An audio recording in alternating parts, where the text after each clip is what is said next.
guys, it's Kate here for the final in my Bookish Christmas scenes videos. And the first Bookish Christmas scene that I really love is in a book by Julie Edwards, aka Julie Andrews, called Mandy. And this is a very timeless feeling story that Julie Edwards wrote about a little girl named Mandy who is an orphan, and in the orphanage that she lives in, right outside of it, there's a stone wall and some mysterious woods outside the stone wall.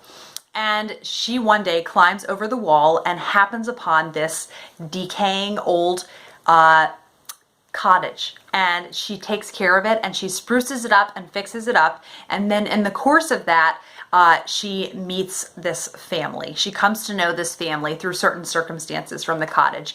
And in the end, this family has taken her in. She's not living in the orphanage anymore, and they all have Christmas together. So it's just such a British conclusion to a children's book, and I love it. And it's just a very cozy ending scene, and she has her happy ending and everything you were hoping for. And the next Christmas scene is in a Jane Austen. I could not mention a Jane Austen book, and that is in Emma.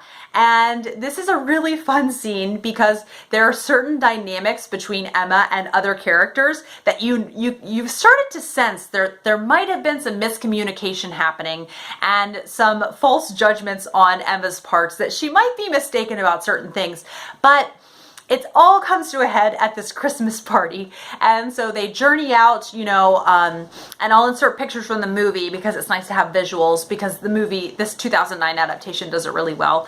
And they're all at this party, and like I said, it all comes to a head, and so there's so much just awkward hilarity, and I love it so much. And in addition to that, at the end of the party, towards the end, it starts to snow, which is very festive feeling. And then Emma's father, of course, is fretting about the snow and how they'll get home through all of the snow, just thinking that any snow equals a whole entire blizzard.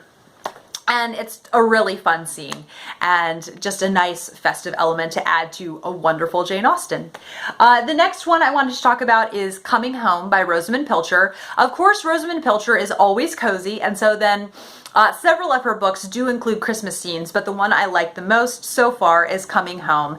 And that is where it's about this character, Judith. You see her grow up, and she hasn't seen this one character for many, many years. And so in preparation for seeing him at Christmas time, she's celebrating Christmas with his family. She picks up a very beautiful turquoise kind of peacock themed sari, and shows up to Christmas dinner dressed like that, and he is absolutely blown away. But it's also really special because of the togetherness that this family has, and you get to see the Christmas activities that they have. They play different Christmas games, and it's just really neat to see all of the festivities happening with these characters that you've come to know and love. And the next one is The Lion, the Witch, and the Wardrobe. This has some wonderful Christmas scenes, and it's really a special mix of cozy British and then epic, and that it's about the Pevensey children, who there has been a prophecy that they would be coming to Narnia at some point. And so when they come, winter is beginning to finally end. And they are given gifts by Father Christmas, and they are very special, important, and significant gifts that they'll be able to use later on to help in this big fight and battle that's been going on. And so it's really a special and unique type of Christmas, like I said, because it has some cozy elements, but then it also has these epic things going on.